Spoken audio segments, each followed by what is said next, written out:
Perkenalkan, nama saya Ibu Kamila Nawalangitan dari kelas A2 Keperawatan Universitas Pembangunan Indonesia semester 4. Tujuan pembuatan video ini untuk memenuhi tugas ujian akhir semester dengan mata kuliah Keperawatan HIV/AIDS dengan dosen pengampu Nurse Engrindy Eskep MKes.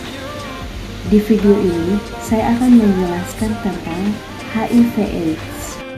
Perlu kita ketahui, HIV/AIDS adalah Human Immunodeficiency Virus, adalah virus yang merusak sistem kekebalan tubuh dengan menginfeksi dan menghancurkan sel CD4. Jika makin banyaknya sel CD4 yang hancur, daya tahan tubuh akan makin melemah, sehingga rentan diserang berbagai penyakit. HIV yang tidak segera ditangani akan berkembang menjadi kondisi yang serius yang disebut AIDS. AIDS adalah stadium akhir dari HIV. Pada tahap ini, kemampuan tubuh untuk melawan infeksi sudah hilang sepenuhnya.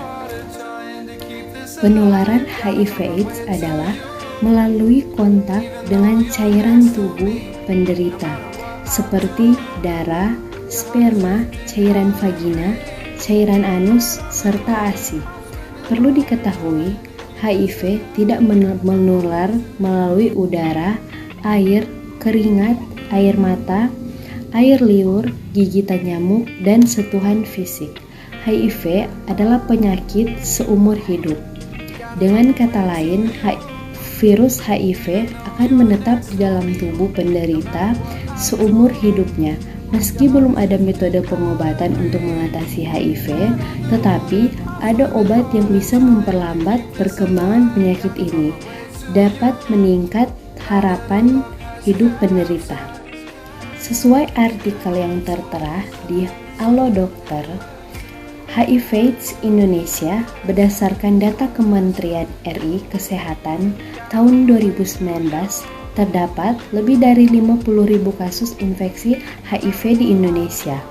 Dari jumlah tersebut, kasus HIV paling sering terjadi pada heteroseksual, diikuti lelaki seks, lelaki atau LSS, atau homoseksual, penggunaan nafsa suntik atau penasun, dan pekerja seks.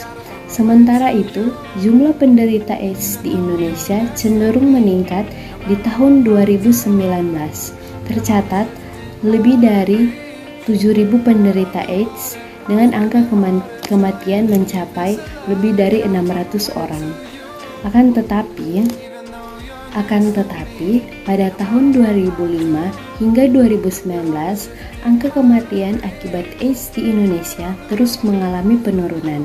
Hal ini menandakan pengobatan di Indonesia berhasil menurunkan angka kematian akibat dari AIDS. Nah, di sini kita masuk pada gejala HIV dan AIDS. Kebanyakan penderita mengalami flu ringan pada 2-6 minggu setelah terinfeksi HIV. Flu bisa disertai gejala lain, dapat bertahan selama 1-2 minggu. Setelah flu membaik, gejala lain mungkin tidak akan terlihat selama bertahun-tahun meski virus HIV terus merusak kekebalan tubuh penderitanya, sampai HIV berkembang ke stadium lanjut menjadi AIDS. Pada kebanyakan kasus, seseorang baru mengetahui bahwa dirinya terserang HIV setelah memeriksakan ke dokter akibat terkena penyakit parah yang disebabkan oleh melemahnya daya tahan tubuh. Penyakit parah yang dimaksud antara lain diare kronis, pneumonia, atau toksoplasmosis otak. Kemudian, penyebab dan faktor resiko HIV dan AIDS. Penyebab HIV disebabkan oleh Human Immunodeficiency Virus atau HIV. Sesuai dengan nama penyakitnya, bila tidak diobati, HIV dapat memburuk dan berkembang menjadi AIDS. Penularan HIV dapat terjadi melalui hubungan seks vaginal atau anal, penggunaan jarum suntik, kehamilan, melahirkan, dan menyusui. Di sini ada beberapa faktor yang dapat meningkatkan risiko penularan adalah sebagai berikut. Yang pertama yaitu berhubungan seksual dengan berganti-ganti pasangan tanpa menggunakan pengaman. Yang kedua, menggunakan jarum suntik bersama-sama. Kemudian, melakukan pekerjaan yang melibatkan kontak dengan cairan tubuh manusia tanpa menggunakan alat pengaman diri yang cukup. Kemudian, lakukan konsultasi ke dokter bila Anda menduga terpapar HIV melalui cara-cara di atas, terutama jika mengalami gejala flu dalam kurun waktu 2-6 minggu setelahnya. Kita masuk dalam pengobatan HIV dan AIDS.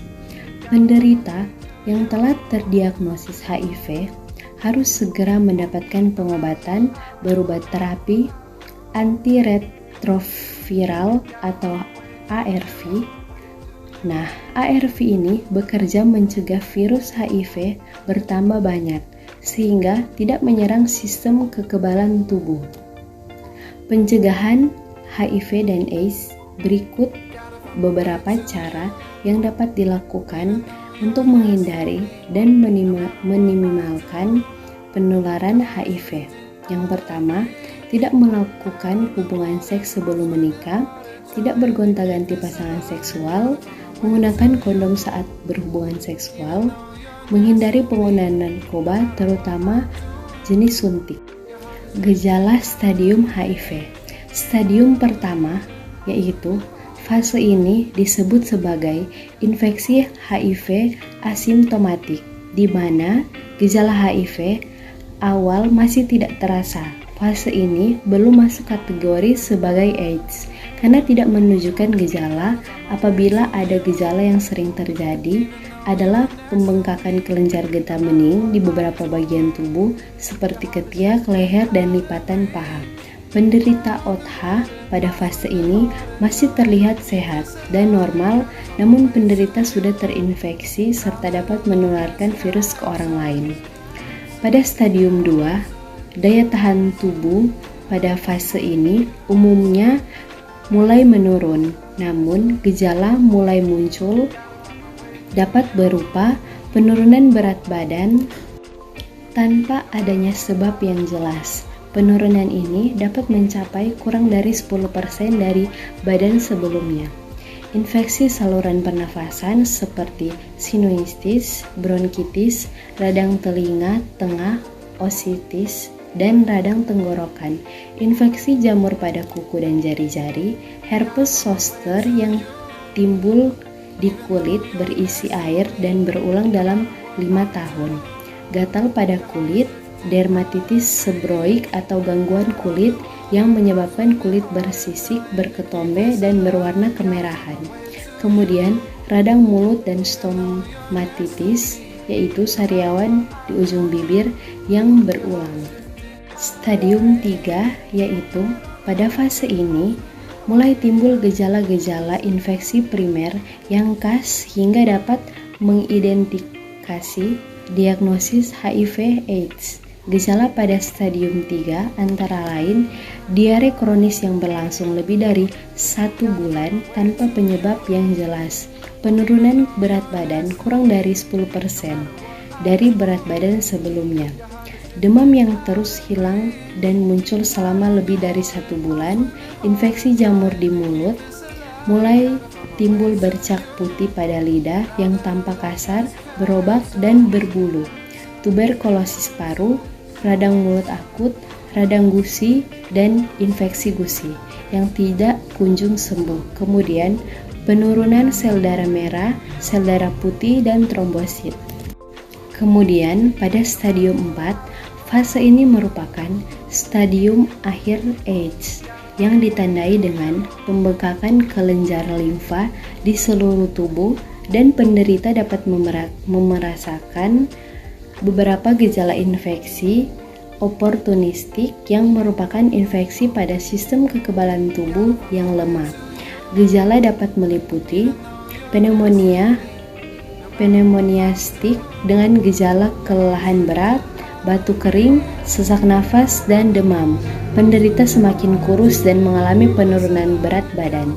Infeksi bakteri berat, infeksi sendi dan tulang, serta radang otak, infeksi herpes simplex kronis yang menimbulkan gangguan pada kulit, kelamin, dan di sekitar bibir, tuberkulosis kelenjar, infeksi jamur di kerongkongan,